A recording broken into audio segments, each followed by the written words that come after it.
Ok. Bueno, pues les quiero compartir esto que seguramente les es familiar. Quiero que me digan si sí o si no. Ahí va.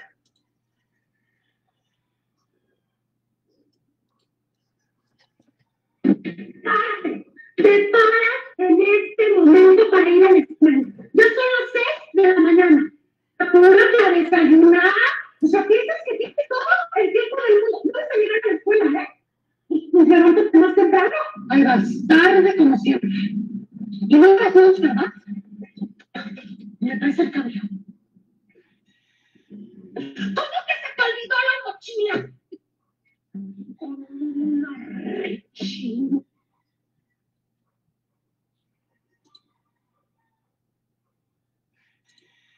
Muy bien.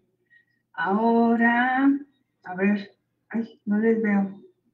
No sé qué dice. Ok, muy bien. Les agradecería mucho para favorecer la dinámica que enciendan su cámara, por favor. Y bueno, les quiero preguntar si les es familiar o no. ¿A quién le pasó en algún momento esto? ¿Quién lo vivió, ya sea como mamá o como hijo? ¿Quién dice yo? Yo. Muy bien. ¿Y como mamá o como hija? Como hija, la verdad que sí, en varias ocasiones que se me olvidaba algo para ir a la escuela y era todo un drama para el camino, en camino a la escuela, que creo que era un momento tal vez desagradable para tanto el papá como para mi mamá como para mí, porque pues me sentía culpable, me sentía mal y pues yo creo que también ella en algún momento se sintió mal, decía, pues creo que me pasé o tal vez exageré o algo así, entonces pues sí me pasó en varias ocasiones, camino a la escuela, esa discusión, esa típica discusión. Oye, Sayan, ¿y tú tienes hijos ahora? No tengo una sobrina. Ok, bueno, muy bien. Súper. ¿Alguien más? Y a mí me pasó, buenos días. Buenos días. A mí me pasó lo de que levántate, ¿no? Era como que llegaba y quizá yo solamente estaba recostada y ya levántate que ya es tarde. Entonces, actualmente es como de que suena mi alarma y me tengo que levantar a la de ella, porque si no me da miedo, o sea, yo sé que ya no va a pasar, pero me da miedo que mi mamá entre a regañarme porque no estoy lista o porque no he hecho las cosas, ¿no? Entonces, esa parte de que me dijera, es que ya es tarde, ya levántate, y la manera en como con esa energía tanta que tienen las mamás, pues sí, como, ok, ya voy. Así es, diste en el clavo, ¿no? ¿Qué energía tienen las mamás mexicanas, además? ¿No? Que no, en general podríamos ver que esto es algo que se repite mucho. Y es, miren, yo lo compartí porque cuando yo leí los comentarios de ese video, todo el mundo decía, ay, es mi mamá, sí, así me levantaba, así, ¿no? Y luego ahí no sale cuando les dio el chanclazo, ahí no sale cuando el niño llora, ¿no? Ahí sale solamente la parte de la mamá y un fragmentito. Pero la mayoría de la gente en México, de los niños, sí viven esto. Y entonces, a mí se me hace muy interesante ver como las experiencias y todo. Pero bueno, ahorita me arranco, pero les quiero seguir preguntando. ¿Quién más quiere compartir? Mil gracias, Nieves y Sayan, por sus testimonios, sus recuerdos. ¿Quién más? Ada Maritza Flores en Facebook comparte que ella también ha pasado por lo mismo. Buenísimo. Gracias, Maritza. Ok. Y yo. Gracias. A ver. Bueno, mi nombre es Lina, nada más que estoy conectada en la cuenta de mi trabajo. A mí me pasó como hija y actualmente también tengo una bebé. Al principio yo era esa mamá. Ya después, pues sí me fui involucrando un poco en el tema de crianza positiva, bueno, el apego seguro, etcétera, ¿no? La lactancia materna, bueno, todos estos temas como bonitos que están ya ahorita como más vistos.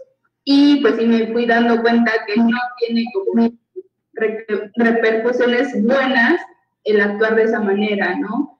Creo que como adultos, y ahorita que lo vivo como mamá, pues debemos de anticiparnos a todo esto para pues no tener como esas, en este tema, por así decirlo, estas contratiempos de que no se quiera levantar la nena o de que a lo mejor se nos haga tarde, si se le llega a olvidar algo, pues obviamente ser conscientes de que aún son niños, aún no tienen como toda esa parte desarrollada, y si siendo adultos a mí se me llega a olvidar algo, pues igual con ellos es algo normal, ¿no? Entonces creo que como adultos pues ya tenemos que prever nosotros en lugar de estar gritoneando, peleando con los niños, poniéndonos de malas, etcétera. Creo que es un tema muy difícil porque no estamos como educados de esa forma, entonces tenemos que ir a la par aprendiendo, pero pues no creo que sea algo imposible, ¿no? Ahorita todavía tengo mis momentos en los que me llevo a enojar y a desesperar, pero trato como de que ya sea menos, pero que tampoco yo esté gritoneándole por algo que no es la culpa de mi hija. Y ya. Ay, qué buenas aportaciones, muchas gracias. ¿Me repites tu nombre, por favor? Lina. Lina, gracias, Lina. Bueno, pues fíjense que me dan como mucha carnita, mucha riqueza para poder comenzar el tema, porque vemos como hijos hemos experimentado este temor y pasa el tiempo y hay ciertas cositas que ya no es necesario que esté tu mamá o tu papá o esta persona que te cuidaba para que tú sientas, por ejemplo, el nervio de levantarte en la mañana. Yo creo que no sé, muchos hemos vivido esta vocecita que se nos va interiorizando y que al final, cuando eres grande, pues ya no hace falta que alguien más te regañe, sale esa voz automática. Y entonces, ¿qué repercusiones tiene eso en nosotros? ¿De qué forma impacta? Fíjense cómo estos aprendizajes tienen que ver en cómo nos desempeñamos en el trabajo, cómo nos relacionamos con la pareja, cómo nos abrimos, va a sonar de telenovela, ¿no? Cómo nos abrimos al amor, pero no me refiero como a este amor de una sola pareja, sino cómo nos relacionamos, qué esperamos del amor en la vida en general y cuáles son las fuentes de amor, ¿no? A través de las amistades, de nuestra comunidad, de las personas con las que trabajamos. Es decir, las posturas vitales tienen mucho que ver con nuestras experiencias tempranas. Cuando estemos en un ambiente de amenaza constante, entonces vamos a tener una postura de defensa ante la vida, de desconfianza, en donde no nos vamos a poder abrir tan fácilmente. Sin embargo, cuando nuestras experiencias son positivas, son nutritivas, nos generan seguridad interna, una sensación de calma, entonces nos podemos relacionar ante la vida con mucha confianza. Confianza en nosotros, generamos emociones positivas, digo, lo estoy planteando de una forma resumida y lo vamos a ir desmenuzando a lo largo de esta charla, pero esta postura ante la vida es algo que no solamente se va sintiendo, sino que se van creando patrones neurológicos en nuestro cerebro. Y entonces construimos estilos de relacionamiento con nosotros mismos, pero también con la vida en general, con las personas. Y por eso es tan importante que nos demos el tiempo. Les felicito por darse el tiempo de estar aquí el día de hoy, porque si nosotros conociéramos esto, nos relacionaríamos con nuestra vida totalmente distinto. Yo recuerdo que me impactó estar escuchando en el radio hace muchos años a unos especialistas que estaban presentando unas encuestas que había realizado, no me crean, la CEP o la OCDE, no, la CEP, me parece que fue la CEP.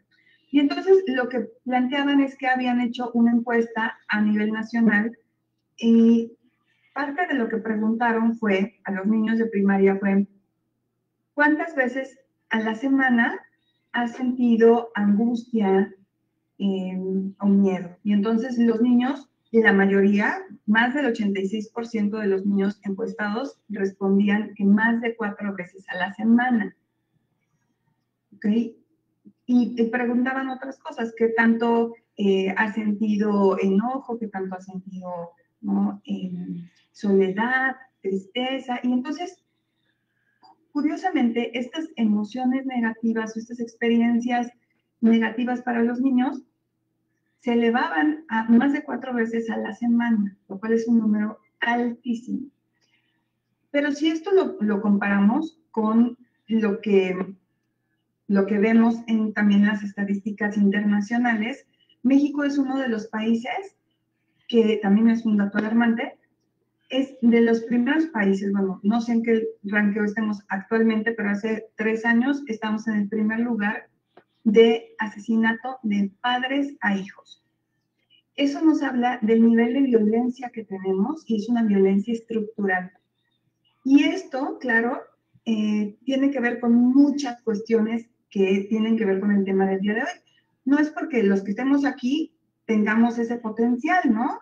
Generalmente las personas que buscamos ayuda y aprender, pues somos personas que queremos dejar de repetir patrones que hemos aprendido o cosas que vemos en los demás y decimos, esto no me late, no es por aquí, debo de buscar otra forma. Pero la gran mayoría de las personas en México y además en el mundo, porque la violencia es un tema mundial, hemos aprendido históricamente las relaciones humanas a partir de la dominación de unos a otros. Y entonces, esta dinámica de relación económica, por ejemplo, lo vemos de países que dominan unos a otros, lo vemos también con personas que en las relaciones de pareja, hombre-mujer, se ha dominado también en los hombres a las mujeres históricamente, y entonces eso no queda allí, es que hemos aprendido ese patrón de dominio sobre el otro, en donde importa más mi interés al tuyo. Tus necesidades no son tan relevantes. Y esto tiene en gran medida que ver con factores complejos, pero al que quiero atender el día de hoy es a la ignorancia. Cuando yo ignoro qué importante es tomar en cuenta las necesidades del otro, cómo podemos entre todos generar bienestar, entonces soy capaz de salirme de ese esquema de dominación. ¿Y por qué sucede esto? Porque si yo he aprendido que si quiero que mi hijo coma, por ejemplo, lo tengo que obligar, le abro la boquita y le meto la cuchara, quiera o no, yo no estoy dándome cuenta de qué impacto tiene esto en el niño. ¿Cómo experimentas tú como niño eso? Cuando lo hacemos, lo repetimos, porque pues nos lo hicieron, vemos que así se hace y pensamos, es que esto no hay otra forma de hacerlo, es la única, y ni modo, se aguanta, y va la cuchara. Entonces, cuando lo vemos así, esto es, y no sabemos otras formas, o no nos cuestionamos, o no miramos cómo lo está viviendo la otra persona, no podemos sentir esto en nuestro corazón, porque no me van a dejar mentir. Hay una expresión que ves en el otro de dolor y genera una causa, causa algo en ti. Y entonces, eso es lo que tenemos que escuchar. Hay muchos manuales de crianza, muchos que no tienen ninguna base científica y otros que la han tenido y que ya están desfasados.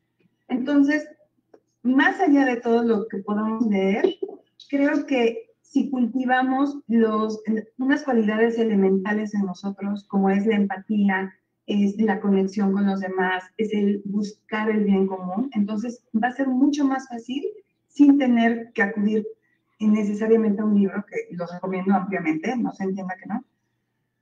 Pero si tú te conectas con la necesidad emocional del niño, entonces vas a construir un vínculo que te va a guiar en sí mismo, porque la guía y la brújula es lo que se siente bien. Y no se siente bien agarrarle la boquita a un niño que está llore y llore, que además hay llantos, hay tipos de llanto, quienes convivimos con niños lo sabemos.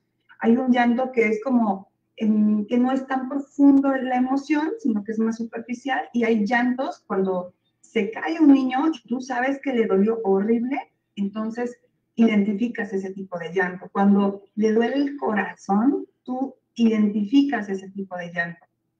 Entonces es importante que vayamos escuchando al otro más allá de lo que hemos creído. Creo que es el mayor reto de la crianza positiva, porque cuando nosotros crecimos con mamás o entornos, porque no solo es la mamá, es la maestra o el maestro, es todo un entorno en donde no estamos acostumbrados, uno, a reconocer nuestras emociones, dos, a validarlas, y entonces, si nos movemos en este esquema, repito, de dominación, pues entonces, si yo tengo un poco más de poder que tú, tienes que hacer lo que yo digo, y entonces hasta ahí queda la interacción. Punto, se acabó. Y entonces no hay espacio para la voz del otro, no hay espacio para sus necesidades, y es una trampa, porque cuando yo no respeto las necesidades del otro, ni me doy cuenta de lo que el otro necesita, entonces tampoco me doy cuenta de lo que yo necesito. Es muy curioso. Es como a corto plazo, yo necesito que tú hagas esto, pero no profundizo en qué efecto tienes en mí. Y este esquema de dominación es una fórmula donde todos pierden, porque la persona que está sometida, en este caso los niños, que bueno, te callas y te tragas la sopa aunque no te guste, no quiero ir a tal lado, pues te aguantas, no me quiero poner esta ropa, pues lo siento, pero es que estoy llorando y entonces necesito apoyo o apapacho, pues no sé, hay muchas respuestas ante el llanto, ¿no? Pero cuando hay una respuesta de rechazo donde no te recibo, pues entonces eso evidentemente va generando malestar en las personas. Y se nos olvida que los niños son personas, no son seres humanos de segunda categoría ni de tercera, son personas simplemente que nos distancia la edad y es todo. Pero son personas que necesitan ser respetadas, que tienen derechos y que además no solamente tienen más necesidad que un adulto. ¿En qué sentido? Están desarrollándose su sistema óseo, están desarrollando también su habilidad, sus habilidades en general, ¿no? Motoras, están generando una serie de mecanismos que van a usar para el resto de su vida, todos sus sistemas están madurando. Si tú ves a un bebé de 2 meses, un ojo se le va por allá y el otro por acá, porque nacemos inmaduros. Y este proceso, o sea, de infancia es tan importante porque sienta las bases de lo que va a ser una persona en su vida adulta. Y tenemos una gran plasticidad neurológica en esta edad y sobre todo, bueno, lejos de el desarrollo corporal, ¿no? El desarrollo cerebral, el desarrollo emocional, o sea, toda esta parte, sentamos las bases de lo que creemos que somos, a través de lo que nos dicen los demás, las interacciones cotidianas, la forma en la que tratan mi cuerpo, con qué respeto tratan a mi cuerpo. Eso me dice qué tanto respeto merezco, eso me forma una imagen interna sobre mí. Y entonces cada vez que le hablamos a un niño, le estamos devolviendo una imagen de sí mismo. Entonces, cuando le hablamos a estos niños, a nuestros hijos o a nuestros alumnos, tenemos que pensar qué imagen le estoy devolviendo de sí mismo. Y estas interacciones, como las mencionaba al principio, ¿no? Con este video de Paco de Miguel, que lo amo porque representa perfecto a las mamás, vemos cómo tenemos esta oportunidad de hacer un cambio, y este cambio que podemos hacer es cuántico. Lo que hagamos con nuestros niños alrededor, no solamente nuestros hijos, sino nuestros alumnos, por ejemplo, nuestros sobrinos, o sea, todos los que convivimos con niños, creo que tenemos la oportunidad de darles una imagen positiva de sí mismos y de modelarles lo que es una persona feliz, una persona plena, que les llevamos a esa inspiración, porque lo que necesitamos es gente que esté cultivando el bienestar. ¿Y a qué me refiero con el bienestar? A, pues, salud, básicamente, ¿no? ¿Y qué entendemos por salud? Pues la Organización Mundial de la Salud entiende esto como el completo estado de bienestar físico, mental, emocional y social. Lo que quiere decir es que si yo solamente estoy bien, pero ustedes están mal, no somos una sociedad saludable. Y lo que hay que promover son entornos de salud, entornos saludables. ¿Y cómo vamos a entender el bienestar? De acuerdo con la psicología positiva, el bienestar se compone de, bueno, de acuerdo al modelo que les voy a presentar, que es el modelo PERMA, vamos a hablar de que una persona que tiene bienestar ha desarrollado emociones positivas, relaciones positivas, un estado de involucramiento y compromiso con lo que hace, tiene sentido y propósito de vida y tiene la capacidad de tener metas que le impulsen y tener logros. Además de esto, es importante que nosotros construyamos este entorno de vitalidad que sustente nuestra vida, que nos conecte con el medio ambiente de una forma sustentable, en fin. O sea, el bienestar es en general. Pero bueno, necesitamos crear, como les decía, bienestar una casa a la vez. Y nos vamos antes de esto de la casa. Nos necesitamos convertir en personas pues que sepan cultivar el bienestar. Porque si yo aprendo a generar bienestar en mí, entonces voy a crear entornos positivos en mi casa y voy a crear niños que tengan paz, paz interna. Entonces, les quiero presentar esta, digo, me pueden interrumpir, si quieren hacer una pregunta, me escriben en el chat, o sea, con confianza, ¿eh? Entonces, bueno, les quiero preguntar y les quiero pedir que escriban en el chat si ustedes tienen hijos. ¿Quién de los que está aquí tiene, somos mayoría de mujeres, ¿verdad? Sí. Quiero preguntarles quién tiene hijos y de qué edades. Yo tengo uno de ya casi 3 años. Ah, súper. Gracias, Maritza. ¿Quién más? ¿Quién más? Rápidamente, Yo tengo una niña de 3 años. Ah, súper. Ay, qué edad más tierna. ¿Quién más? ¿Quién más? Ah, dice Diana, yo tengo una hija de 10 años, también la mía ya casi tiene 10, Diana. Ok. Sigan compartiéndome. Ok, bueno. Entonces, les quiero compartir. Ada Giselle Gallardo nos comparte que tiene, dice yo, uno de 4 y uno de 7. Y con colectiva nos escribe 16 y 20. Tiene 2 hijos. Oh, ok, muy bien, ya son más grandes, ok, perfecto. Dice Leti, yo no tengo hijos, pero sí sobrinos. Ok. Tengo una niña de 14, un niño de 12 y la más pequeña de 2 años. Uy, muy bien, muy bien. Ok, bueno, fíjense que les quiero compartir mi pantalla, pero no sé qué es lo que... Ah, ya me permito. Bueno, entonces, les quiero presentar esto. Nuestra base, cuando hablamos de crianza positiva, hablamos de todas estos comportamientos, las actitudes, las acciones que hacemos todos los días y que construyen un ambiente, como les decía, una identidad del niño, un ambiente positivo en familia. Entonces, van a construir ciertas experiencias. Y entonces lo que vamos a aprender, espero que se lleven esto el día de hoy, es que podemos poner atención en qué experiencias estamos creando. Y entonces, hay algo que también es importante mencionar. Si hay una recurrencia en los videos de internet, de YouTube, de las redes sociales, es que cuando alguien critica, no sé, las nalgadas o algo así, entonces entra como toda una horda de personas a decir, no, los argumentos más comunes. A mí me pegaron y estoy muy bien, soy una persona de bien, no me pasó nada, no me traumé.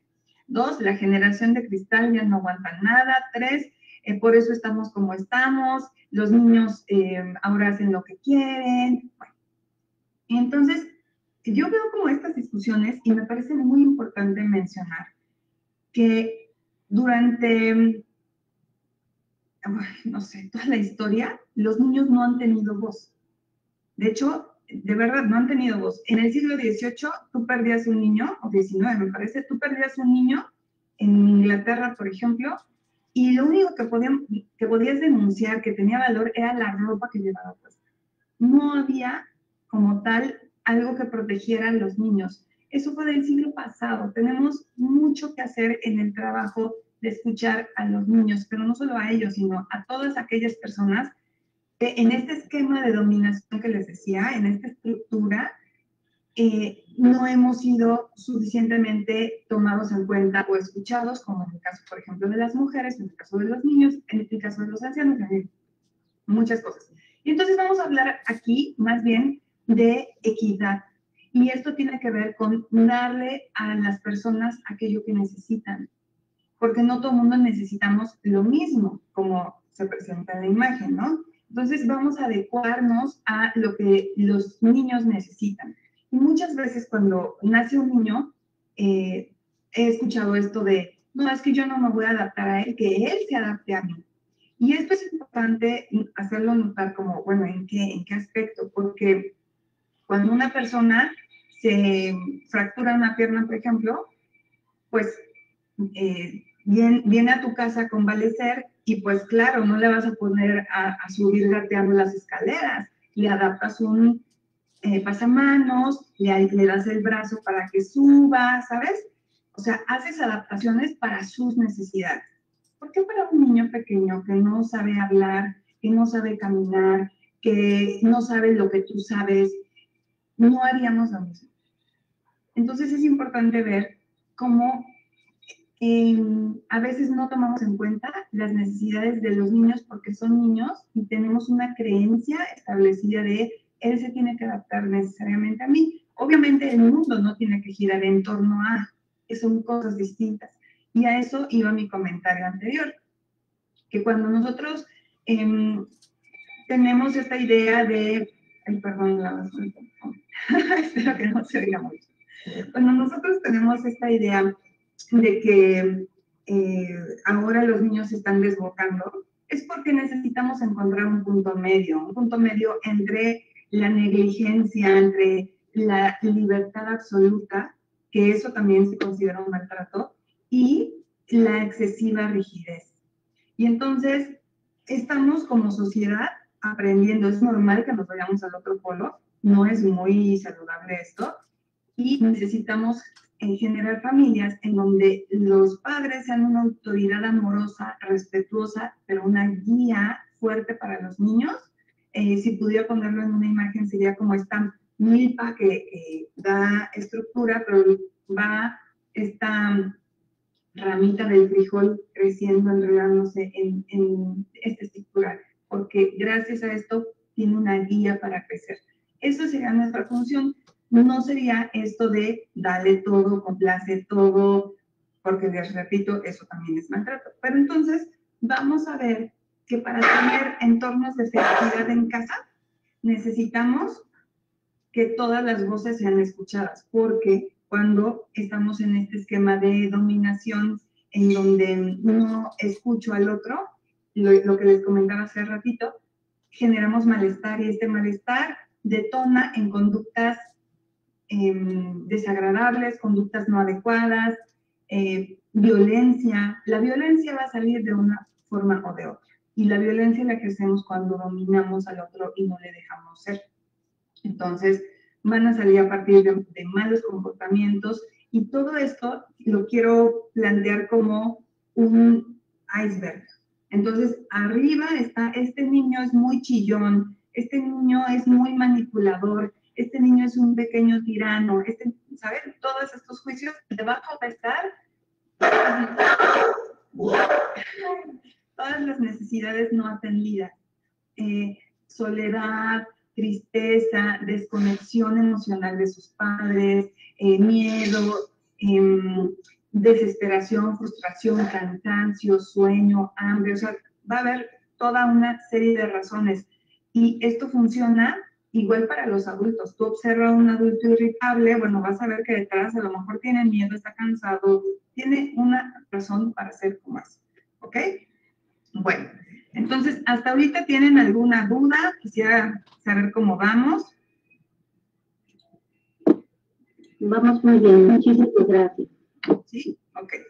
Bueno, pues entonces les quiero hablar un poco de la parentalidad positiva, que es un enfoque científico que les decía hace rato, hay muchos manuales de crianza, muchas personas escriben sobre el tema, pero la parentalidad positiva es parte de investigación científica. Entonces, resulta muy confiable y hay un modelo específicamente que les voy a presentar, que es el de las competencias parentales. Y entonces, fíjense cómo hay una competencia. ¿Qué le llamo competencia para quienes les suene raro? De repente alguien decía, es que uno se pone a competir. No, no, no. Eso es que vas a desarrollar la capacidad, las habilidades para poder vincularte, en este caso, como es la primera, y promover lo que se llama apego seguro. Ahorita les voy a explicar un poquito más sobre esto. Y bueno, ¿para qué nos sirve el vínculo? Lo necesitamos, es como la base de nuestra salud emocional, nuestros vínculos adecuados. ¿Esto qué quiere decir? Que si yo no desarrollo estas habilidades para vincularme, entonces mi relación con mis hijos y con la humanidad entera, ¿no? Mi relación con mis hijos va a verse muy afectada. Y entonces, ¿en qué consiste podernos vincular con los niños? Uno es entender, o sea, la mentalización tiene que ver con entender al niño. Y fíjense cómo, ay, no sé, me encantaría escucharles, ¿eh? Yo de repente me voy porque me apasiona el tema, entonces de repente les quiero dar espacio para que ustedes también compartan. Pero fíjense cómo tenemos una idea. Yo cuando iba a ser mamá, me acuerdo que la señora que me ayudaba en la casa me dijo, le voy a dar un consejo, no le vaya a cargar porque son bien mañosos, porque se acostumbran y le agarran la medida a uno. Y entonces, bueno, yo ya había leído muchas cosas para entonces y fue como, ¿qué? Como si un bebé recién nacido tuviera la capacidad maquiavélica de ejercer un poder sobre ti, manipular. O sea, el niño con trabajos digiere la leche. O sea, los primeros días te la vomita. ¿Se acuerdan de esas películas donde sale el chorro así como del exorcista? Bueno, quien tenga un bebé o quien lo haya tenido sabe perfecto esto. El niño todavía no madura ni los ojos y quieres que haga una estrategia compleja de manipulación. Eso tiene que ver con la falta de conocimiento que tenemos de lo que puede y no puede hacer un bebé. Y en esta idea preconcebida, ¿qué pasa? Que entonces yo le atribuyo cosas que él no tiene. Por ejemplo, esto, ¿no? Es que me está manipulando. Y entonces es importante decir, digo, por las moscas, ¿no? Si hay alguien que tiene esta duda, es que la única forma de comunicación de los bebés es el llanto.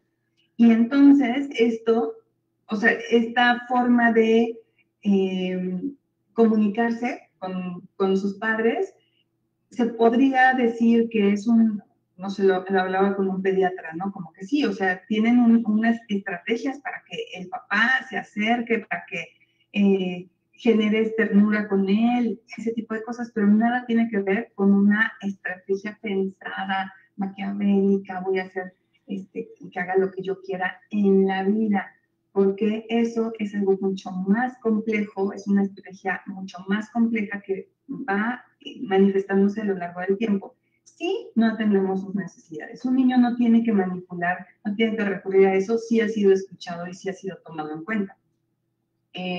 Yo les comparto que he trabajado con cientos de niños de todas las edades, desde maternal, bueno, he trabajado con todas las edades, o sea, maternal hasta 102 años de edad, en diferentes escuelas, en diferentes enfoques, en diferentes estados, y lo que les puedo decir es que uno, todos queremos lo mismo, todos queremos ser escuchados, respetados, y dos, cuando tú pasas, porque yo pasé de allí, yo traía a la escuela conductista, porque formó parte también de mi propia educación, pero cuando comencé a estudiar disciplina positiva, cuando empecé a leer sobre crianza respetuosa, probé cosas distintas con mis alumnos y el cambio fue increíble. Cuando tú piensas que el otro tiene una razón para portarse como se está portando, no desde la maldad, no desde te voy a manejar, te voy a dominar, sino desde una genuina necesidad,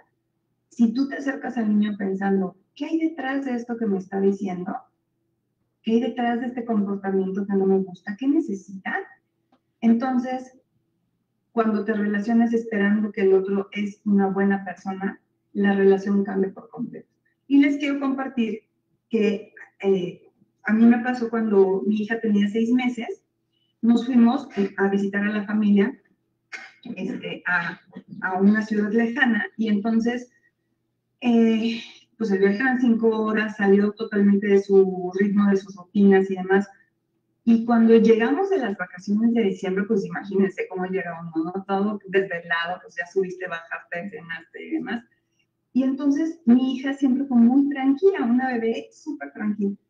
Pero entonces empezó a llorar, a gritar, a patalear, tenía 6 meses así y era como una pequeña poseída, ¿no? Y entonces mi marido en ese tiempo decía, me acuerdo perfecto que le dijo, Luna, no me gusta que seas así, porque no se dejaba poner la playerita, el pañalero, y lloraba y se aventaba, y entonces, y estábamos así, ¿qué le pasa? Y cuando la observé, que es parte del vínculo que tenemos cuando convivimos más con los bebés, es que dije, esta niña está cansada. Y probé a bañarla y entonces me metí a la cama con ella, durmió desde, no sé, las 3 de la tarde hasta el día siguiente, o sea, era un agotamiento. Y entonces lo que uno piensa en este caso es, no, es que se está portando mal, ya está cambiando, no, o sea, no, si yo permito que haga esto, entonces después, ¿qué va a pasar? Por miedo. Entonces, este aspecto de la mentalización es bien importante, el ver que el otro tiene genuinas razones para ser como es, tiene necesidades y actúa de una forma válida. Es decir, si yo tengo una interpretación benévola de su comportamiento, entonces voy a esperar relacionarme con un igual, pero si yo pienso que el otro es un pequeño tirano, ¿qué relación puedo construir con esa persona? Es una relación en donde yo me voy a defender y voy a poner barreras. Y con nuestros hijos no podemos poner barreras. Necesitamos construir puentes una y otra vez. Entonces, eso es por un lado. Por otro lado, es ser sensible como padre ante las necesidades del niño, podernos relacionar leyendo el estado emocional.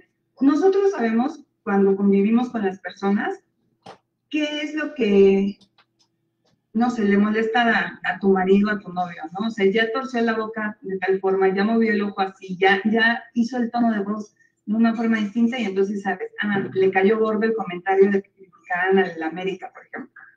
Bueno. Y entonces, lo mismo pasa con los niños. Necesitamos poderles leer el estado emocional, poder conectarnos, lo voy a decir más poético, con su alma, con su almita, ¿no? Entonces, ver qué está vivo en él. Y entonces, bueno, la otra parte del vínculo es importante que la construyamos a través de calidez emocional, de la ternura, del apapacho, del contacto. Es impresionante cuánto contacto nos hace falta.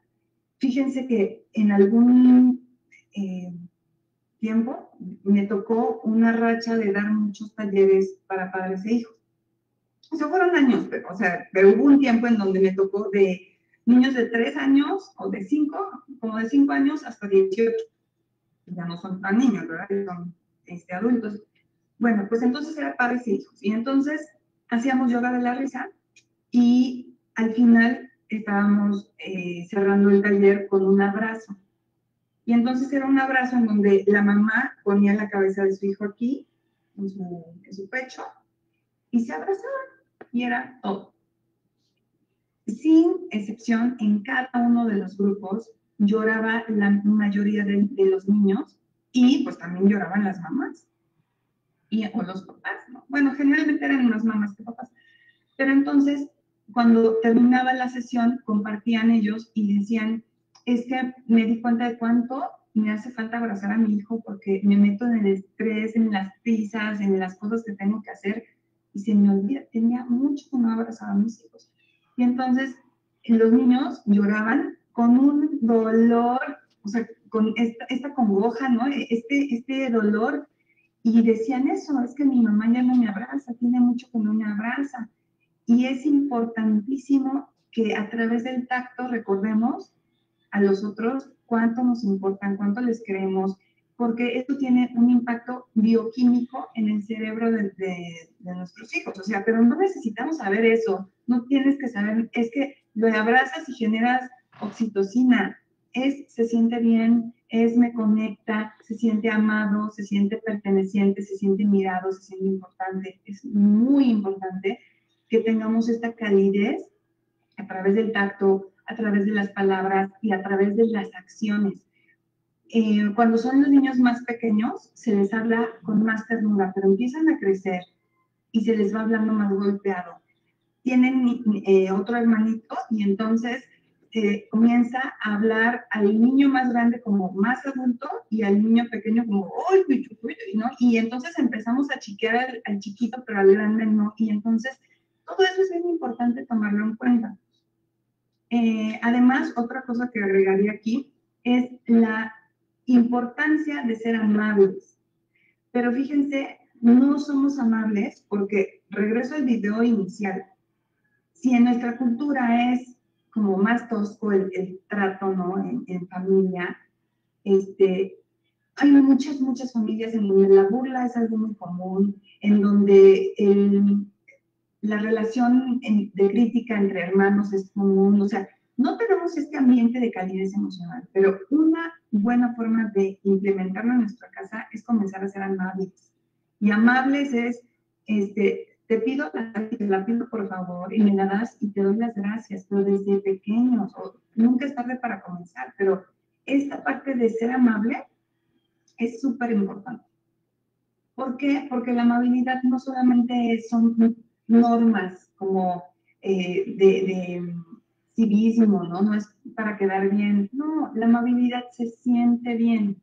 Y es importante que lo hagamos dentro y fuera de nuestra casa, y no solamente con otros, sino con nosotros mismos. Todas nuestras experiencias de crianza nos dejan un estilo de comportamiento interiorizado. Y entonces, cuando yo, no sé, tuve una mamá, por ejemplo, que me castigaba cada vez que me equivocaba, que me decía, ¿cómo eres bruta? No puede ser, o que me retiraba el afecto si no sacaba 10, por ejemplo, si me pegaban si no sacaba 9, etcétera. Entonces, lo que yo voy a aprender es precisamente, bueno, ¿a qué? A que el amor es condicionado, esto va a impactar en cómo me relaciono, ¿no? Y fíjense que esto a mí me pasó, yo se los comparto. En mi experiencia sí fue así, como la de millones de personas en este país, que si me enojo contigo, entonces te dejo de hablar. Y yo cuando comencé con todo este tema de la crianza respetuosa y empecé a estudiar, hubo un momento en donde yo me di cuenta de que yo aplicaba con mi pareja. O sea, yo me enojo contigo y te dejo de hablar, pero con mi hija no hacía lo mismo. Y fue un momento en donde yo me di cuenta de que esto que estoy haciendo le está afectando, o sea, es violencia que estoy haciendo con él, porque lo hago con mi hija distinto. La crianza respetuosa y la crianza positiva, que bueno, van muy de la mano, tiene que ver con el bienestar de todos. Y entonces no puede ser de una forma con una persona y de otra con la otra. O sea, tienes que ser una persona como congruente, íntegra en este sentido. Entonces es quiero que mi hija esté bien, pero quiero que mi marido esté bien y quiero que todos estemos bien. Entonces, el bienestar de todos es importante y la calidez emocional y la amabilidad tienen que ser unas bases, unos cimientos para el buen trato en nuestra casa. Si no somos amables con nuestras palabras, con nuestros actos y con nuestro tacto, ¿cómo esperamos tener un ambiente positivo de crianza? Entonces, bueno, eso por un lado. Y por otro, el involucramiento. Entonces, este involucramiento tiene que ver con que no solamente el niño se entretenga o depende de su etapa de desarrollo, no solamente depende de que pues ya tenga su capacidad de jugar con sus bloques o que haga su tarea solito. No, es yo cómo me relaciono con aquello que en su mundo a él le importa o a ella le importa. Y entonces, ponerte en el suelo, platicar con tu hijo, hay, por ejemplo, chistes, el humor de los niños es muy distinto al nuestro, y cuando te cuenta algo y que no le respondas como riéndote o que te diga, a ver, te hablo y que tú no hagas como que, ay, bueno, o sea, que no respondas. Fíjense, hay un psicoterapeuta y es un investigador que es muy famoso en el ámbito de la terapia de pareja que se llama John Gottman. Y entonces se los recomiendo mucho. Y entonces lo que él dice es que para que las relaciones humanas sean positivas, necesitamos ser capaces de percatarnos de lo que él llama ofertas de conexión emocional. Y entonces, una oferta de conexión emocional, ¿qué es? Que si yo veo en la calle a Elsa, por ejemplo, y la encuentro y le hago así, de, ay, hola, y ella me ve y me hace esto, entonces, ¿qué pasó? Yo hice como un intento de conectar, pero ella lo rechazó. Cuando mi hijo viene y estoy en la computadora, y entonces me dice, mamá, y yo estoy en la computadora, ajá, y no volteo y lo miro, entonces ahí tampoco hay una conexión. Esta oferta que me hace yo la rechazo. Y lo que dice Gottman es que se nos dan todos los días muchas ofertas que rechazamos. Y entonces, cada vez que tenemos una oferta, es una oportunidad para conectar. ¿Y qué hace esta conexión? Entonces, fortalece el vínculo.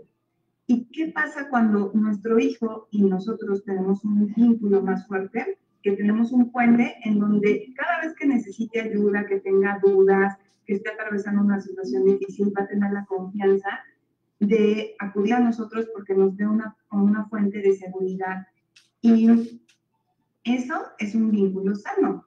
Al final, si tú no tienes una pareja con quien tú acudas y sientas que puedes contarle lo que te preocupa, que te sientas escuchada, o no tienes amigas que te hagan sentir de esta forma, o con tu familia, pues entonces esos no son vínculos tan fuertes, ¿no?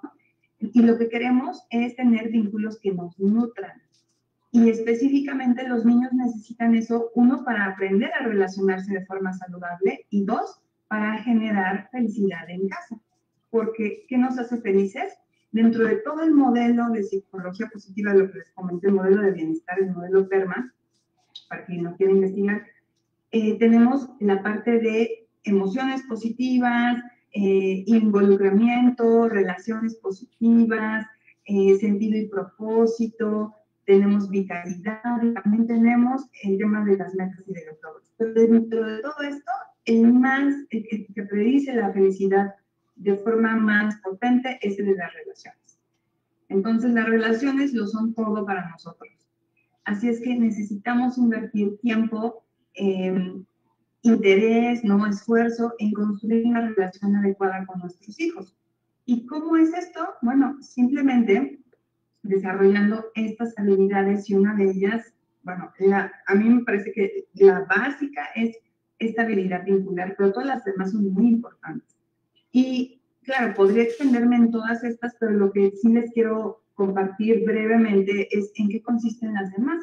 Y una de ellas es esta capacidad, a través de las competencias formativas, es de favorecer su correcto desarrollo y su aprendizaje, que socialicen. Y eso se hace a partir de entender ¿Qué es lo que necesita el niño? Darle estímulos para que aprenda, darle una orientación y, por ejemplo, ahí es donde entra nuestra habilidad de disciplinar de una forma positiva.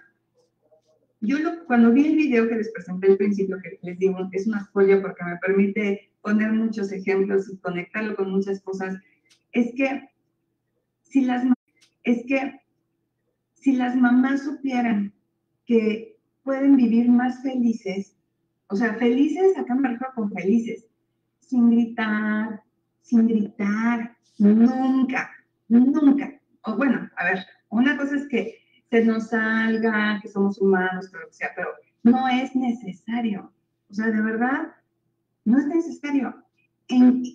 Puedes desarrollar la habilidad de ser más feliz regulándote emocionalmente, desarrollando paciencia, desarrollando tu mejor versión. Y eso es lo que me gusta de la psicología positiva, que nos permite florecer, digamos, hacia nuestra mejor versión. No es como buscar la perfección porque esa jamás la vamos a encontrar. Sin embargo, no es necesario gritar, no es necesario estar machacando al niño, culpándole, o sea, nos portamos como niños nosotros cuando somos papás. Esta parte de es que por tu culpa ahora voy a llegar tarde, no es posible, o sea, ¿ya te diste cuenta cuántos años tienes? No sé, 35 años, el niño tiene 3, tiene 5, y entonces es aquí bien importante hacer un trabajo personal de responsabilidad y decir, el adulto soy yo y estoy aquí para crecer y voy a crecer contigo. Y este crecimiento juntos nos va a llevar a la plenitud y a la felicidad. ¿Cómo? Desarrollando estas competencias. Y entonces una de ellas, les digo, es la disciplina positiva, es ponerle en circunstancias para socializar adecuadamente a su tiempo, porque de repente pues nos dan unos consejos muy mal fundados, como que a los 6 meses que vaya a la guardería para que socialice con otros bebés, ¿no? Cuando pues no corresponde a su etapa. También están las competencias protectoras, es decir, mi capacidad de proteger al niño adecuadamente. Entonces aquí voy a asegurarme que el niño esté bien emocionalmente, físicamente, sexualmente, porque muchas veces, por ejemplo, si yo lo encargo con una persona y yo no sé si esa persona sea confiable, a veces cuando pensamos que son confiables, pues ya saben, ¿no?, las estadísticas de abuso sexual en nuestro país. Pero entonces tenemos que asegurarnos de proveerles esta protección. Y hay muchas veces en que damos por sentadas cosas como que, ay, no es tan importante, y aquí necesitamos garantizar su seguridad física. Una de estas, por ejemplo, fíjense cómo platicando con un dentista, es impresionante el nivel de caries que tienen los niños. Y algo tan básico como eso, o sea, como cepillarle sus dientes, no lo hacemos a tiempo, no le llevamos a tiempo con el dentista, o bien tienen, no, les iba a decir defecto, no es esto, es como, ay, ¿cómo se llama? Como alguna situación física que necesita atenderse y nos tardamos. Por eso es muy importante tener una autoobservación, ¿qué estoy haciendo? Y es la siguiente competencia, que es la reflexiva. O sea, cuando yo me doy el tiempo de ver qué es lo que estoy haciendo como papá, qué necesita mi hijo, pero me doy tiempo de reflexionar. Y esto es bien importante porque cuando cabe la reflexión en nosotros, entonces puedo pensar, ¿qué está viviendo esto? Digo, este niño, ¿y qué etapa le sigue? O sea, por ejemplo, ya va a empezar a caminar. Ah, bueno, pues entonces va a empezar con manitas curiosas. Ah, bueno, entonces, ¿cómo le preparo el espacio para que sea adecuado para él? Para que no se vaya ahí a rodar por la escalera, o bien, o le enseño, o estoy con él, ¿cómo lo voy a manejar? Va a entrar a la pubertad, ¿cómo le voy a explicar los cambios en su cuerpo? ¿Qué actitud tengo yo ante los cambios en su cuerpo? ¿Cómo me relaciono con la sexualidad? Que seamos capaces de ver cómo está cambiando mi niño de acuerdo con quién está relacionándose. Con el tío ya está diciendo, no sé, cosas, o ya le pusieron una película que le dejó ahí medio asustado. O sea, que yo anticipe qué es lo correcto, qué es lo saludable para su adecuado desarrollo, etc.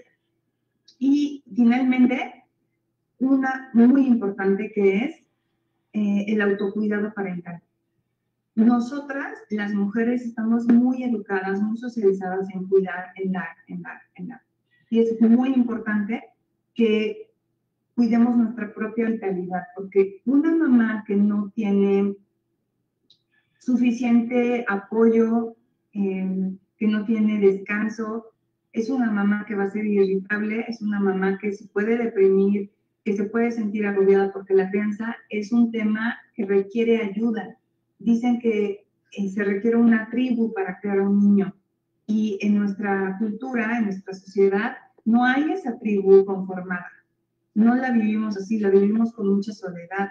Quien tiene familia cerca tiene más tribu, pero quienes no, entonces necesitamos construir redes. Y esto se relaciona con la competencia protectora, estas redes, este apoyo social, el criar juntos, el criar con amigas, el convivir con gente que esté viviendo lo mismo que tú, te va a permitir poder sentirte acompañada y poderte además saber, o sea, como comprender mejor que no eres la única que está así, que no eres la única que le pasa, que tú también te sientes imperfecta, que tú también te sientes agobiada, que tú también pierdes la calma, pero que además puedes siempre aprender de otras personas. Les digo que la parte de relaciones humanas es bien importante.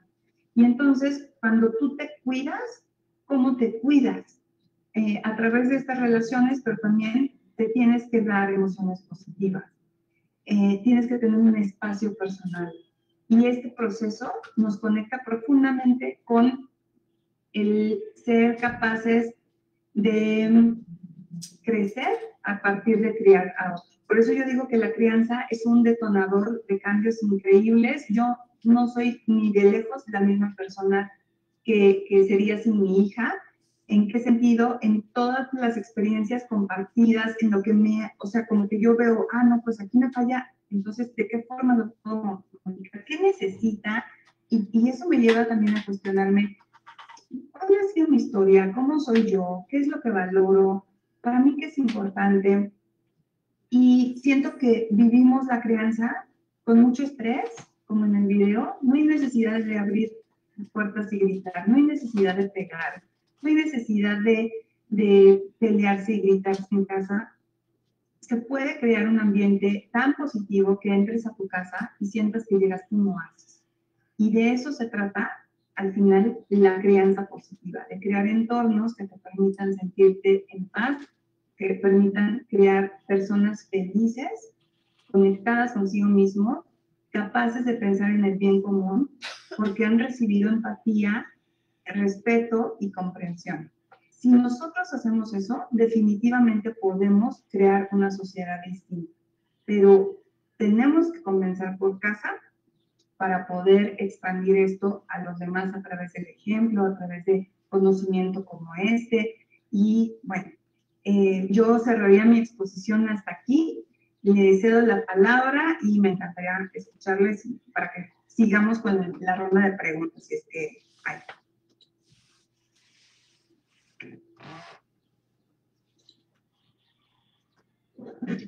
Ahora yo tengo una duda.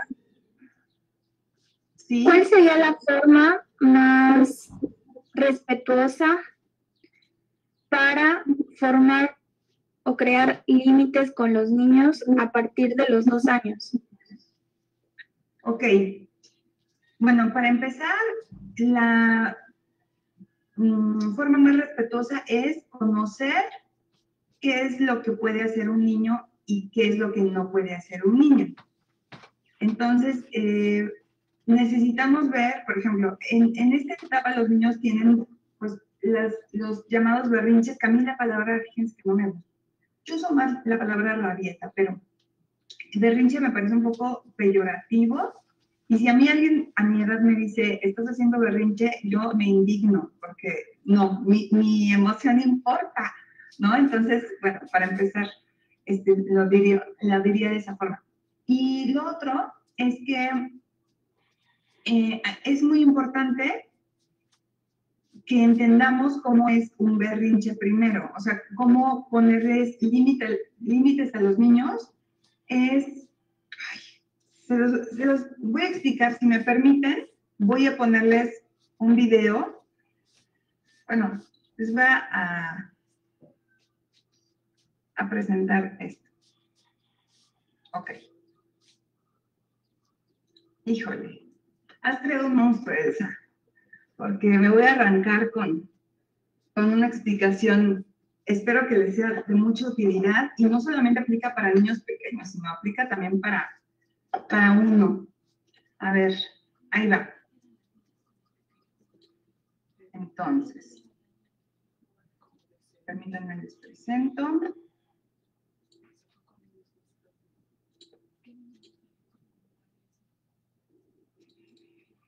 Ok, bueno.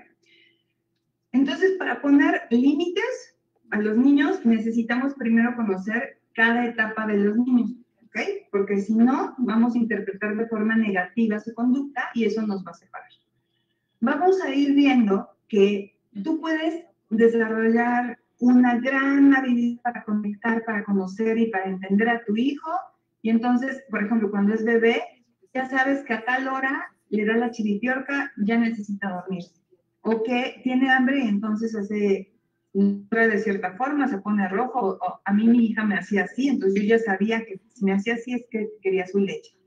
Entonces, vas mejorando habilidades, pero el tema con la crianza es que son fases y va cambiando el niño. Entonces eso te obliga a que tienes que estar muy alerta y muy conectada para ver, ¿y ahora de qué se trata? Porque de los 0 a los 3 fue una cosa, y de los 3 a los 6 es otra cosa, y ya después es otra cosa, y luego les da una crisis o una etapa, eso de los 8 o 9 años, que es distinta, ¿no? Y que tienen unos miedos que antes no tenían, entonces, y dices, ¿cómo? ¿Qué está pasando? Entonces, es por eso importante que cuando tú quieras poner un límite, te preguntes qué puedes esperar de esa edad. Y, bueno, por un lado. Y por otro, también cada niño es diferente. Hay diferentes temperamentos, formas de ser de los niños. Sin embargo, todos pasan por las mismas etapas. Por ejemplo, el control de esfínteres. Hay muchas cosas, yo les pongo este ejemplo. Había todo un tema con el control de esfínteres, ¿no? Para cuando entran a la escuela, pues ya te lo reciben sin pañal, ya en preescolar. Y pues este tema, la verdad es que debería ser de una forma distinta porque esto obedece a una maduración neurológica. Entonces, por ejemplo, todos van a dejar el pañal o no conocemos a nadie de 30 años que siga usando pañal, ¿cierto? Entonces, a menos que tenga incontinencia por una cosa, pero nadie dejó de caminar, de hablar y de dejar el pañal. Así es que, bueno, todos vamos a pasar por lo mismo. Y a veces, como no sabemos cómo funciona, por ejemplo, el control de esfínteres, me ha tocado conocer personas que les gritan, les pegan, los castigan o los humillan. Entonces, hay que saber que esto es un proceso completamente natural y es una etapa de maduración neurológica. Mi hija, por ejemplo, les pongo el ejemplo, mi hija y otros muchos niños que yo conozco, dejaron el pañal sin entrenamiento. Una vez, cuando estuvo como en su punto, como las manzanas, ¿no? Que maduran y ya están listos, me dijo, ya no quiero el pañal. Y ya, así se lo quitó. Y lo usábamos en la noche y después me dijo, después de un tiempo me dijo, ya no quiero el pañal en la noche. Ah, bueno, y así, solito, sin llanto, sin gritos, sin nada. Pero bueno, eso es una forma y esa. A mí me tocó, a otros niños les tocó, pero no a todo mundo le acomoda lo mismo porque yo no tenía que llevar a mi hija a la escuela necesariamente. Estábamos en Alemania y allá no había esas restricciones, allá te los aceptan así. Pero bueno, entonces, cuando tú quieres poner un límite, tienes que pensar cómo no se trata de una receta, sino cómo le vas a ayudar. ¿Por qué es importante el límite? ¿Esta es una lección de vida o es porque yo tuve un mal día en el trabajo? Es importante ver eso. Entonces, quiero que vean, y solamente me voy a brincar esto, ahorita te contesto de los 2 años, pero de los 0 a 6 meses, el bebé es completamente indefenso y completamente dependiente. De hecho, los 2 primeros años es una simbiosis que realiza con su mamá y el primer año de vida más o menos se le conoce como exterogestación o gestación externa, porque nace tan inmaduro que necesita las mismas condiciones que tenía dentro del útero, pero ahora afuera. ¿Y eso qué quiere decir? Que necesita alimentación permanente a través del pecho. Por eso piden de comer a cada rato, porque es la gestación externa, ¿no? Alimentación permanente, contacto físico permanente, movimiento permanente, calorcito permanente. Por eso los niños piden estar en brazos cuando son tan bebés y entonces se sienten fuera de su hábitat cuando no lo están.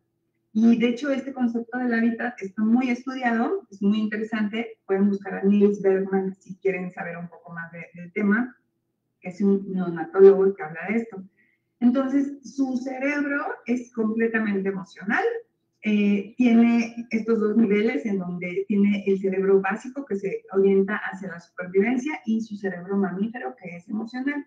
Entonces, este desarrollo que va a tener un bebé depende de la experiencia que tenga en la vida cotidiana. Si lo sangoloteas, si le pegas, si le gritas, si lo dejas llorando, todo eso va a generar un impacto negativo en el bebé.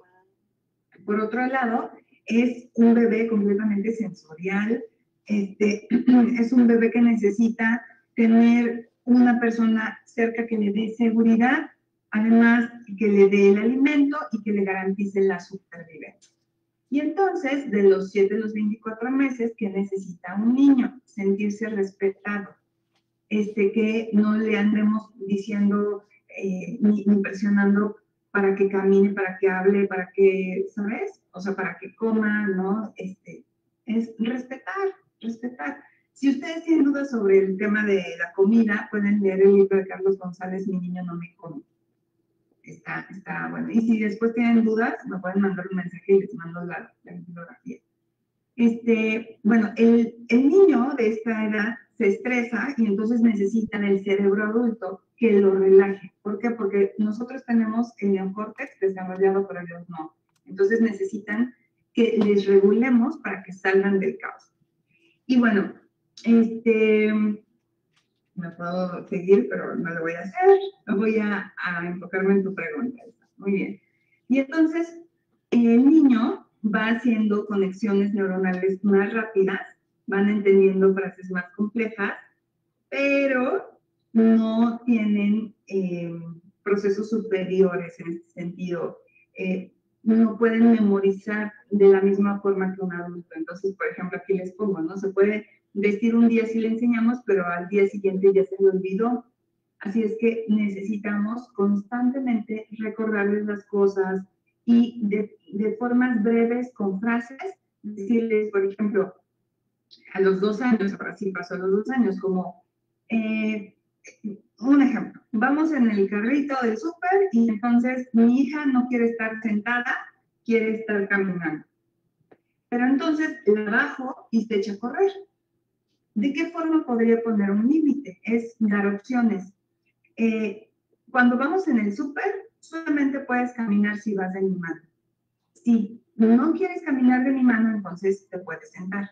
¿Qué escoges? ¿Caminar de mi mano o sentar? Y entonces, ¿qué hacen? Dice caminar, ¿no? Entonces lo bajas, se echa a correr y entonces, bueno, como no puedes caminar sin tomarme de la mano, entonces te tienes que ir acá. Es como una u otra. Y entonces, cuando aprende que solamente son estas dos opciones posibles, porque claro que no puedes andar correteando y el súper y si tienes otros hijos, ¿sabes? Entonces, ese es un ejemplo en donde tú le llevas de la mano y ya sabe que si va al súper, entonces es de esta forma. Entonces, va integrando poco a poco, pero es importante conectar con su deseo. ¿Qué necesita? Porque no solamente es así como, ya te aburriste, quieres hacer algo, y entonces allí entra, por ejemplo, la distracción, como, ay, necesito una ayudante para subir estas uvas, ¿no? Entonces, ¿dónde están las uvas? Y el niño que necesita distracción, volvemos a, ¿qué necesita? Entonces, puede tomar las uvas y ponerlas en el carrito, por ejemplo. Y entonces hacerle partícipe, distraerle, o sea, si el niño está aburrido, pues por eso quiere bajarse y correr. Entonces, ¿cómo puedo atender esta necesidad sin ponerme en riesgo, sin ponerme en riesgo? Entonces, bueno, de esta forma. Pero la actitud de complacencia es bien importante. ¿En qué sentido? No en hagan todo lo que ellos... No. Pero cuando tú sientes que una amiga, una pareja o otra persona tiene toda la buena intención de que te sientas bien, tú respondes de forma positiva. Entonces, si en este caso del súper, pues no puedo dar permiso de andar corriendo suelto porque es peligroso, bueno, lo que sea. Pero ¿qué sí puedo hacer por ti? Entonces, cuando nos movemos desde esta visión, entonces el niño interioriza que si tú le dices que no, es por una razón importante, y que si le dices que sí, es generalmente porque estás buscando complacer en el sentido de que se puede. Y entonces los niños que son más respetados, que se toman en cuenta sus necesidades, que se les ponen límites y una guía, son niños que tienden a aceptar mejor las restricciones, que integran mejor las reglas. ¿Por qué? Porque han confiado, han desarrollado confianza en su figura, su adulto de seguridad, y saben que si él dice algo es por una buena razón. Entonces, se los digo por experiencia propia, les digo, he trabajado con muchos niños, con cientos de niños, y cuando he integrado esto, he visto la magia, de verdad, como un espíritu de colaboración, de cooperación y sobre todo, de calma. Entonces, bueno, ¿qué pasa en esta etapa? Que el niño, pues, no entiende como las razones. No, mira, hijo, es que hay unos rateros o sea, no le puedes explicar eso, no lo va a entender, y aparte, como para qué, ¿no? Pero es como simplemente no. Cuando vamos caminando es de la mano. Y entonces es importante que vayamos integrando esto para que se aprenda a autorregular y pueda, pues es esa palabra, ¿no? Autorregularse. Pero ¿qué podemos esperar? Pues no que aprenda a la primera, no que lo integre a la primera, depende de cómo ha sido nuestra experiencia. Si desde bebé tiene esta experiencia de calma, de cuidado, de satisfacer sus necesidades, lo va a integrar mucho más rápido y mejor. Si no, entonces no pasa nada, nunca es tarde para empezar, pero entonces, ¿qué nos podemos esperar? Sobre todo en esta etapa, el niño tiende a tener más explosiones emocionales, y aquí es importante que identifiquemos que cuando el niño hace un berrinche o una rabieta, lo que quiero que vean es esto como un secuestro. O sea, la amígdala, o sea, conoce así como el secuestro amigdalar, ¿no? Entonces, la amígdala, que es esta parte de nuestro cerebro que es más reactiva y que no tiene nada que ver, o sea, es lo opuesto, digamos, a esta parte más racional, se apodera de nosotros. Acuérdate cuando te has enojado y no entiendes razones, bueno, es tu amígdala, y entonces estalla este niño emocionalmente. ¿Y qué le hace estallar? Depende de la intensidad, el grado de malestar que haya ido creciendo en él. Por eso, si ponemos atención en qué necesita, que ya le molestó, si nos conectamos con él y lo conocemos, entonces vamos a ir viendo cómo va escalando esto. Y muchos de los berrinches, rabietas, o como le queramos decir, se pueden evitar. Por ejemplo, los llevamos al súper cuando tienen hambre y sueño. O sea, no hay como muchas posibilidades de que eso salga bien, ¿no? No sé, ese tipo de cosas. Así es que esta es súper importante tu pregunta, Elsa, porque lo que hagamos en esta etapa siente las bases de qué manejo del enojo tiene el niño, qué tanto le reprimimos y cómo va a enfrentar. Tiene mucho que ver con su propio temperamento, ojo. No todos los niños lo integran igual, pero sí es cierto que aquí aprendemos cómo nos tratan nuestras personas que amamos cuando no están de acuerdo con nosotros. Nos retiran el afecto, nos pegan, nos humillan, nos asustan. O sea, ¿cuál es mi experiencia con el enojo? Y hay gente de 50 años que no integra bien esto, no aprende como a autorregularse y tienen 50 años y andan haciendo unas cosas que parece que tienen 2. Entonces es muy importante que aquí tengamos mucha empatía y mucha paciencia sobre todo para poderles guiar, porque lo que hablamos acá impacta mucho en cómo van a manejar su enojo. Y les quiero presentar, ahorita les quiero presentar, es que yo me vine armada por si tienen preguntas, les puedo contestar cosas. Pero miren, quiero que vean lo que pasa en esta niña. Pero bueno, primero, ¿saben qué? Les voy a enseñar esto. Tenemos tres sistemas de regulación emocional, de acuerdo con Paul Gilbert. Uno es el sistema de amenaza. Entonces, ¿qué pasa? Pues esto nos funciona para protegernos, para sobrevivir, para buscar seguridad, ¿ok? ¿Cómo se siente? Pues generamos ira, generamos ansiedad, nos sentimos avergonzados o tristes. ¿Cómo lo puedes identificar? Bueno, cuando andas irritable, cuando una persona le dice una grosería a otra, cuando se gritan, un niño que está haciendo una rabieta, ¿no? Evidentemente ese niño tiene una alarma prendida. Está el sistema de calma que nos ayuda a, como su nombre lo indica, calmarnos, nos lleva al descanso, nos lleva a sentir seguridad y conexión. Aquí aparece lo mejor de nosotros, la bondad, la colaboración. Y cómo nos sentimos cuando estamos en este estado, nos sentimos seguros y conectados. Eso es muy importante. Y cada uno tiene hormonas distintas. El sistema de amenaza tiene cortisol como la hormona más relacionada y el sistema de calma oxitocina, que se le conoce como la hormona del amor. El otro, ahorita no lo voy a mencionar. Pero quiero que vean que cuando nosotros nos sentimos amenazados, lo que queremos es garantizar nuestra supervivencia y lo vamos a hacer de diferentes formas. Si yo me siento asustada, imagínense, acabo de chocar y entonces me siento asustada y veo una persona en la que yo confío y me abraza, yo generalmente voy a llorar, porque entonces me puedo rendir, como me puedo abrir con esa persona porque confío. Eso es mucho lo que sucede con los niños cuando los recogen de la guardería. De repente dicen a los maestros, oye, estuvo súper bien y te vio y lloró.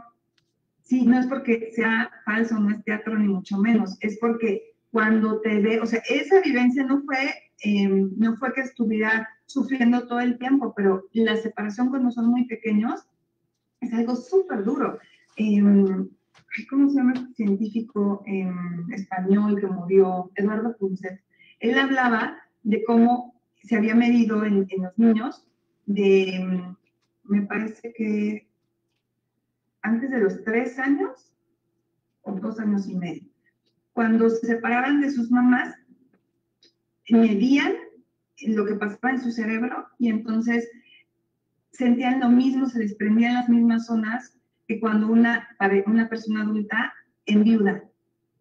Porque para el niño, cuando no ha desarrollado lo que se conoce como conciencia fetal, es decir, no sabe que estás separado de ti, no sabe que eres otra persona y no sabe que vas a volver, entonces siente cada despedida como, o sea, si ya no te veo, ya no existes, ¿no? Entonces, los bebés pequeños, por ejemplo, de 8 meses a año y medio que se termina de consolidar esta conciencia fetal, y hasta los 3 años que se puede prolongar esto, viven esto. Entonces, es otro ejemplo, ¿no? De cómo no conocemos qué es lo que pasa en los niños, que está vivo en ellos, y de repente decimos, ahí está haciendo el teatro, pero no.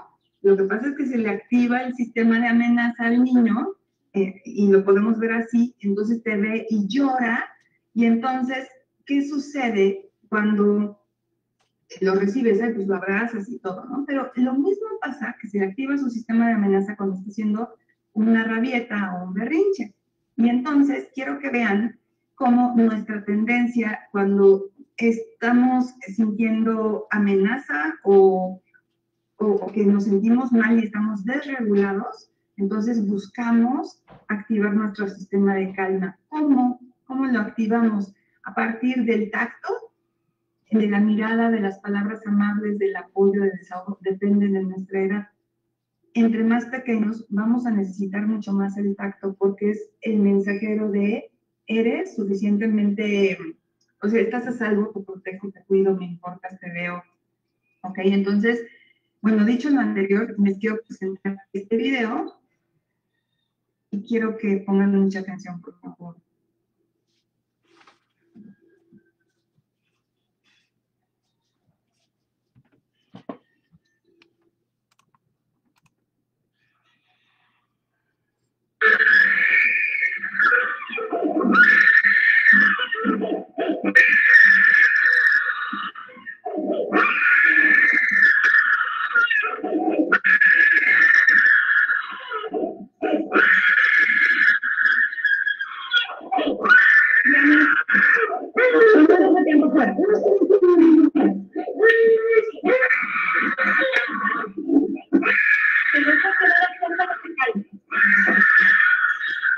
Cuando se calma, cuando se calma, cuando se calma.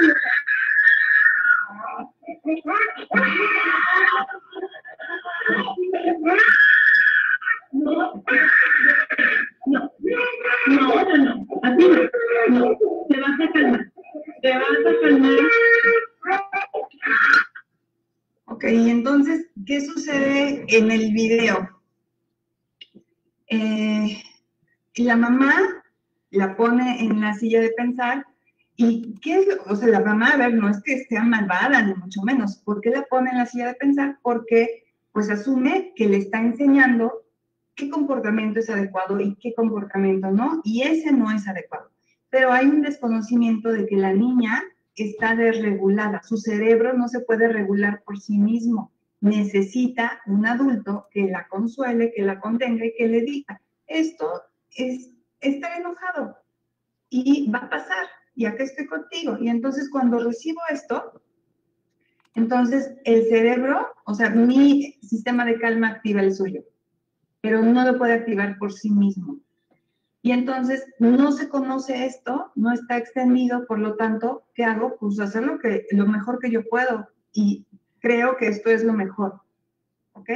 Entonces, bueno, vemos a la niña sentadita, que llora, no dice, ay, sí, pues voy a pensar en lo que he hecho. No, pues se queda ahí llorando y está en la angustia, se levanta y corre con su mamá y ¿qué hace? Le extiende los bracitos. Y entonces quiero que vean esto como un proceso fisiológico, de acuerdo a lo que vimos ahorita. Al extender los bracitos, lo que la niña está haciendo son dos cosas, o sea, podemos leerlo de dos formas. Uno, está haciendo una oferta de conexión emocional, como les decía hace rato, saber si me conecto contigo. Y dos, quiero activar mi sistema de calma, porque el sistema de calma se activa a través del tacto y del consuelo. Quiero sentirme segura. Eso creo que nos da una imagen de lo que necesitamos cuando vemos a una persona desregulada. ¿Cómo le podemos ayudar a que se calme? Esto no obedece solo a niños de 2 años, sino que nos pasa a todos. Tengamos la edad que tengamos, si nos sentimos asustados, tristes, enojados, buscamos el apoyo en otros para sentirnos mejor y encontrar un balance. Entonces, bueno, espero que haya respondido esto tu pregunta, Elsa. Sí, Ada, muchísimas gracias. ¿Algún otro participante tiene alguna duda o quiere escribirle algo a Ada? Pueden abrir micro si quieren.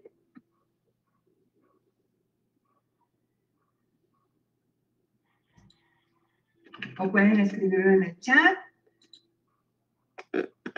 Hola, Ada, muy buenos días. Soy Donají Hernández.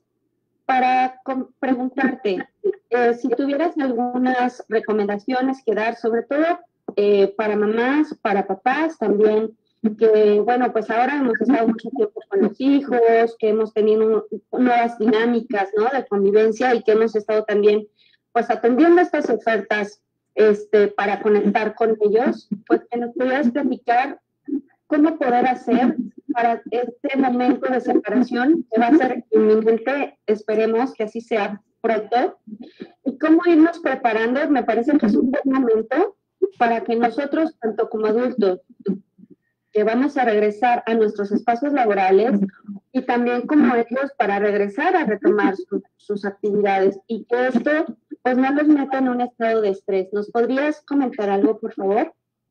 Por ejemplo, ¿te refieres a cuando lleguen los niños pequeños a la escuela otra vez o que sientan ansiedad los niños por separarse de sus papás o algo así? Efectivamente. Bueno, Gracias. es importante notar la edad y la etapa en la que estamos. Entre más grandes va a ser un alivio de, bueno, gracias a Dios ya volví a la escuela y me alejo de mis papás porque ya quiero ver a mis amigos, ¿no? Pero entre más pequeños, digamos de 5 años para abajo, pueden experimentar esta angustia. Específicamente creo que hay que, bueno, es que hay mucho trabajo que hacer ahí con las escuelas porque muchas personas del ámbito de la educación preescolar no conocen algunos temas, no, repito, no es porque ellos quieran, ¿no? Es porque hay muchas lagunas en nuestra educación y no solamente en México, en general en el mundo. No vamos a la par de la investigación científica, a eso me refiero. Entonces, bueno, ¿qué es lo que sucede? Que necesitamos entender, para empezar, que los niños y todos los seres humanos tenemos un sistema de apego. Y este sistema de apego es una necesidad biológica de sentirnos protegidos y conectados con otra persona que garantiza nuestra supervivencia. Entonces, cuando nacemos, tenemos la figura de apego primario, que así se le conoce, pues generalmente es la mamá. Hay abuelitas, por ejemplo, que funcionan como figura de apego primario para mamás que trabajan y las dejan con la abuelita, ¿no? Dejan al bebé allí. O también, algo importante, hay personas que tienen nanas, porque la mamá trabaja y tienen a la nana, y entonces la nana se encarga de ese niño, de esa niña, desde bebé a lo mejor. Entonces, necesitamos entender que nosotros tenemos esta tendencia a buscar la protección y la seguridad de esta figura y que la necesitamos de forma permanente, constante. Y entran otras figuras también de apego secundario. Entonces está otra persona que también cuida al bebé de repente, pero mi fuente de seguridad y de protección, ¿quién es? Probablemente la mamá para la mayoría de los niños. Y entonces cuando ingresan a la escuela, ¿qué pasa? Que no hay una preparación para eso.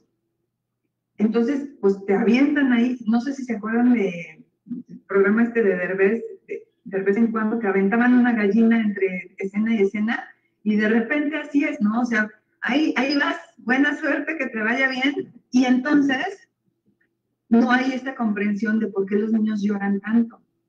Y lloran tanto porque para ellos es muy fuerte, es un estado de estrés muy fuerte, y no quiero, de verdad, pues que se traumen de esto, porque yo sé que es como, pues fuerte, ¿no? Verlo de esta forma. No todo está perdido y no todo es terrible, y les voy a dar paz también, pero sí es importante que sepamos cómo lo viven. Cuando se separa el niño de su mamá, hay varios aspectos que tomar en cuenta. Que necesita tener un puente, se conoce como puente vincular, entre la mamá y la maestra.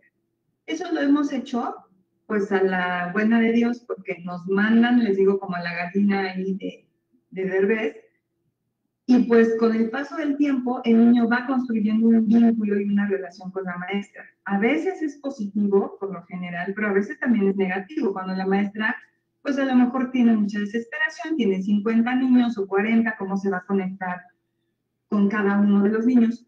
Me refiero a niños muy pequeñitos. Entonces, pero eventualmente el niño va construyendo una relación con su cuidador principal. Bueno, o el otro cuidador, no el principal, quiero decir. Entonces, es importante hacer esto. ¿Qué pasaría idealmente? Idealmente conviviría el niño con esta persona con la que va a pasar más tiempo. Y eso, por ejemplo, si la mamá va a entrar a trabajar y a lo mejor no le va a llevar a la escuela, pero alguien más lo va a cuidar, la idea es que convivan juntos con el niño y poco a poco el niño vaya tolerando mejor la separación y entonces la mamá se puede ir con tranquilidad. ¿Qué no hay que hacer? Decirle al niño, mira, mira el pajarito, y entonces te vas corriendo. Porque cuando el niño ve el pajarito y voltea, es una angustia de qué pasó, ya no sé qué esperar. Al niño se le tiene que hablar con la verdad en ese sentido de, me voy a trabajar, tú vas a estar bien y después vamos a regresar y vamos a estar juntos. ¿Qué puede ayudar? Como no tienen, les digo, esta capacidad de memorizar también, hacer un álbum de fotos de todos los pasos. Nos cambiamos en la mañana, desayunamos, ¿no? Y así, te tomas la foto con el niño, ¿no? Y la concha, ¿no? La leche, lo que sea. Y luego vamos a manejar. Y luego, o sea, como toda la secuencia que va a vivir el niño, le va a ayudar cuando es muy pequeñito, menos de 3 años me refiero, entonces le va a ayudar como a saber qué va a pasar y que después se van a ver, y entonces eso le ayuda a dar más paz. Algo que es bien importante es la anticipación. A los niños les da mucha paz saber qué va a suceder. Y entonces hacerle dibujos o ponerle fotos o algo así para que ellos se sientan tranquilos y en paz. Cuando son más grandes, entonces igual se les anticipa y se les explica, vas a ir a tal lado, a lo mejor puedes sentir, no sé, nervios de que vas a entrar a una nueva escuela o no vas a saber, no sé, no sé, depende de la situación que el niño viva, ¿no? Entonces, en este caso, es una nueva escuela, quién sabe, no cómo lo vayas a vivir, pero puedes sentir quizá nervios, o puedes sentir alegría, o puedes sentir a veces aburrimiento porque pues extrañas estar jugando en tu casa, pero vas a estar bien porque mira, hay esto, y de todas formas yo voy a venir por ti, y entonces vamos a hacer esto, o sea, como que no se le maquille, como de, ay, no, todo está bien bonito, porque entonces cuando el niño experimenta algo que no va acorde a eso, es como, ¿estaré mal yo? Pero estoy sintiendo esto. Entonces, validar que además esperamos que la vida no sea toda, pues, agradable, porque esa es nuestra realidad. Hay cosas agradables y hay cosas desagradables. Pero pase lo que pase, voy a poder consolarte. En algún momento nos veremos, en algún momento vamos a estar juntos, y entonces de esa forma poder darle paz de saber qué es lo que va a suceder. Y otra cosa que les puede ayudar mucho es construir un ritmo, no tanto una rutina rígida, sino que el niño sepa, por ejemplo, que después de comer sigue lavarse los dientes, y después de los dientes puede jugar, y después de jugar puede, no sé, ayudar con alguna tarea doméstica, no sé, algo así. ¿Y por qué no una rutina rígida? Porque la rigidez generalmente termina no funcionando. Lo importante es generar ritmos y que el niño sepa qué va a pasar. Entonces eso es importante. No sé si respondí la pregunta, maestra, o hay algo más. Quedó respondida. Muchísimas gracias. Gracias, maestra. Dice José, hola José, dice, muy interesante su conferencia, tengo 5 hijos, la menor ya tiene 14 años. Escuchándole me doy cuenta de errores cometidos en la educación y hábitos durante la infancia de los ahora mayores. ¿Con cuántas ideas y faltas de experiencia los afectamos de pequeños? Cosas que a veces les trascienden por mucho tiempo. Qué importante es que los padres nos preparemos o tengamos la debida asesoría profesional. Gracias. Así es. Y bueno, es muy importante esto, pero yo creo, y miren que yo promuevo la salud de la primera infancia, sobre todo, pero les quiero también dar paz. O sea, quiero decirles que la mayoría de nosotros hemos crecido en familias que no son del todo saludables. O sea, ¿por qué? Porque la civilización, la cultura en la que vivimos, no está diseñada para atender las necesidades humanas, está diseñada para la producción de otras cosas, para, o sea, vean los trabajos, no pasamos tiempo a veces ni con los bebés, o sea, 45 días y ya te piden que estés trabajando de tiempo completo, no hay promoción de la lactancia. En México amamanta el 14% de las mamás 6 meses y si bien le va. Eso quiere decir que tenemos muchas lagunas como sociedad y necesitamos políticas públicas como en Suecia, por ejemplo, que te pagan los 3 primeros años como mamá para que tú estés con tu hijo porque saben el impacto de la primera infancia y saben que necesitamos una figura de apego primario y que eso genera paz y que hace que el cerebro se configure distinto, pero nuestra realidad es que no lo tenemos así. Sin embargo, siempre hay algo que podemos hacer. Y es importante también que miremos qué es lo que hacemos bien, porque miren, yo he estudiado mucho tiempo, tengo 19 años estudiando psicología, me hice estudios o sea, un máster, estudié por mi cuenta, ¿no? Muchas cosas de niños, y soy un ser humano muy imperfecto, que hago lo mejor que puedo, y que probablemente no me alcance como mi proceso de maduración para agarrar la onda en algunas cosas y hacerlo súper, súper bien. Pero lo cierto, y a mí me llena de paz eso y se los comparto, que creo que el hacer lo mejor que podemos, es decir, poner atención, aprender y también abrazar nuestra propia imperfección y nuestra propia humanidad, creo que encontrarle el sentido de por qué estoy viviendo lo que estoy viviendo y qué puedo hacer para vivirlo mejor, es algo que nos puede ayudar a perdonar nuestros defectos y nuestra imperfección y también enseñarle a nuestros hijos a ser amables con ellos mismos porque también son imperfectos, también se van a equivocar y pues al final hemos hecho lo mejor que hemos podido con lo que hemos tenido, ¿no? Entonces, quiero que cerremos esto con una imagen. Una imagen es esta, una bellota. Y entonces, que veamos cómo en esta bellota se encierra un bosque. O sea, de esta bellota van a nacer un árbol y de este árbol van a nacer muchas otras bellotas que pueden crear un bosque. Pero si yo solamente veo la bellota, entonces la pateo o ahí la dejo. Pero si veo el potencial que tiene la bellota, sí puedo ver el roble detrás de la bellota. Entonces le voy a dar todo lo que necesite esa bellota para florecer, para hacer después un bosque. Cada uno de nosotros es una bellota. Si nosotros leemos, si nos acercamos al bienestar, si promovemos emociones positivas en nuestra cara, si creamos ambientes de conexión, entonces vamos a generar un entorno positivo que va a generar un bosque lleno de robles. Entonces, si nosotros ponemos el foco, desde la psicología positiva, la invitación es a poner el foco en lo que queremos y no en nuestras fallas. Y eso a nuestra educación, sobre todo las mujeres, no sé si están de acuerdo conmigo, pero tenemos mucho de sentirnos malas mamás, ¿no? Y ese es un peso que no nos ayuda.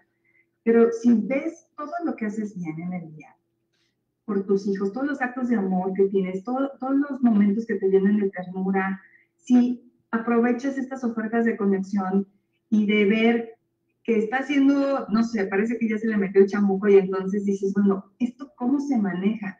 Lo puedes ver como que te abruma, lo puedes ver como que es un reto para crecer y para transformarte. Si tú sabes manejar eso, después vas a saber manejar nuevos retos en tu vida. Si comprendes o aprendes más bien que si te enfocas en lo que haces bien, en lo que sí funciona en el otro, si aprendes a reconocer a tus hijos por lo que hacen bien y no tanto en lo que se equivocan, en lo que fallan, entonces vas a desarrollar una habilidad maravillosa que es apreciar. Y apreciar es reconocer lo valioso en las personas, en las cosas y en las circunstancias. Y tu cerebro se va a orientar hacia lo positivo y hacia el disfrute. Y algo que no debemos perder es la capacidad de disfrutar la crianza. porque la mamá que llega a descobijarte y prenderte la luz en las mañanas se está perdiendo de esta capacidad de conectar en la mañana con sus hijos, de organizarse mejor para que no tenga que correr, de enseñarle al niño a que tiene que dejar en el perchero la mochila con todo listo una noche antes para que no corran. O sea, esta es una oportunidad para crecer o para llenarte de agobio. La crianza puede ser una gran fuente de crecimiento, de plenitud, de desarrollo y un trampolín para crear tu mejor versión. Es lo que yo creo. Y entonces, hay estrategias para eso. Les invito a que sigan aprendiendo, sigan cultivándose, me sigan en redes, que yo comparto información sobre esto, y que, sobre todo, cultivemos dos cosas, el autocuidado y la amabilidad. Y bueno, ya con esto cierro y les agradezco mucho su atención.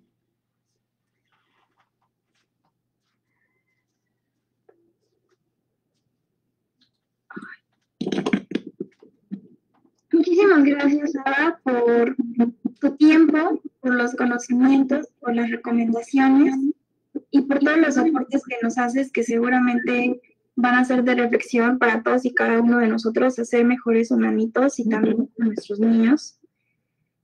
Y a continuación les doy la palabra a la profesora Bichir. Muchísimas gracias, Elsa. Y bueno, pues, maestra, ¿qué más puedo decir? Que muchísimas gracias en estos tiempos y en este día tan especial. Bueno, pues celebremos conectando con ellos y buscando estas nuevas formas para poder hacer estas actividades en beneficio de nuestros hijos. Para padres y madres que nos están siguiendo ahora por esta liga y por Facebook, le agradecemos infinitamente su participación. Que tengan un muy buen día a todos y bueno, pues nos vemos en la tarde para seguir celebrando el Día del Niño. Muchísimas gracias, un abrazo. Hasta luego. Buena tarde, buen día a todos.